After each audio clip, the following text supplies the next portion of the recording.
So people will argue that she actually consented to it and she didn't. She didn't have the capacity because of her age, because of her lack of knowledge. She didn't know that God. She didn't know that Holy Spirit. Nowhere at any point, even until this day, is it fully explained where those things come from. Apologists will get up and start, yapping about what they think. But apologists exist to keep you in the neural loop of believing in things that they believe. So the arguments that they give are going to simply lead you back into incultation instead of critical thinking. Okay?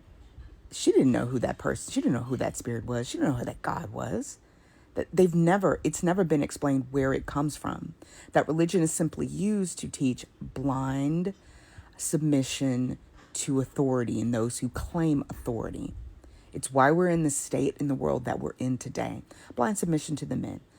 That religion teaches you genocide, patriarchy, pedophilia. It teaches you how to be evil endlessly, and then how to inculcate a group of people into believing what you say and submitting to your authority, both political and religious. Its core failings are in those things that I'm telling you right now. There is sin mixed into, hard baked into the religion, and you were taught it. There is hate hard baked into it. You can choose to sort of sift through and get the good points. I get it. I would teach the good points myself. There are good things to be found in that religion. But until that religion starts to critically think, and there are some, there are other ones.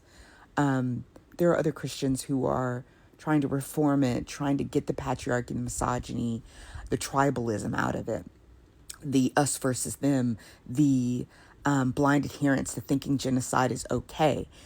They're trying to deconstruct that and get that out of the Christianity. And that kind of Christianity, taking Christianity away from being a cult, is what might save it. Unfortunately, because Christianity is clay, and it is full of an abundance of evil, and evil that is seen as good. The religion really doesn't. It is. I'm not going to say that it doesn't have a future, but what I will say is that until Christian people realize that Christianity is the drunk, pervy uncle who's been allowed to drive the kids around like endlessly without being held accountable and put in jail until it reforms itself. People have been allowing that drunk, pervy uncle on the loose, violating children endlessly and inculcating future generations into thinking that the way that drunk, pervy uncle acts is okay. And so until Christianity is forced to reform, see, we're at a point, an inflection point in our nation to where people are either going to force the pervs, the cannibals, the sociopaths, psychopaths, and all of that to reform, or they're going to continue for generations to sustain concussive blasts from violators. And so the world is being asked, and the United States is being asked to reform itself, to hold people in power accountable. The thing to be learned, and that people need to, within their own selves, begin to do, this is something that people can do individually.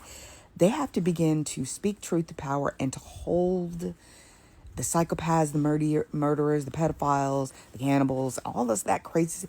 It would be crazy for me to be saying these things, but this is literally what people are beginning to learn about our society. It's what they are. We're a country formed on genocide, racism, and hate. Why do you think people are so hateful of immigrants? It's because the richest among us globally have decided to indoctrinate people into a culture of hate, to hate each other and to fight each other instead of fighting them, because they're the problem. The billionaires are the problem right now.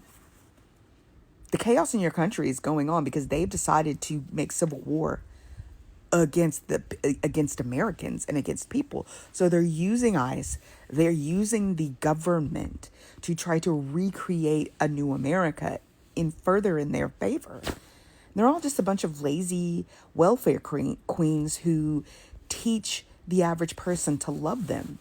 That's what a slave master did. I don't understand why people don't understand how hurtful slavery was to everyone. Everyone.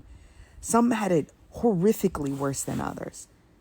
But the reason why people beat their children, the reason why people are indoctrinated into Christian nationalism and white supremacy fueled white Christian nationalism, it's because of the times that we've come through. So I put that video up because people have to they got to deconstruct their Christianity in the least. You're not getting the patriarchy, the misogyny out of it. You're not getting the hate, the tribalism out of it.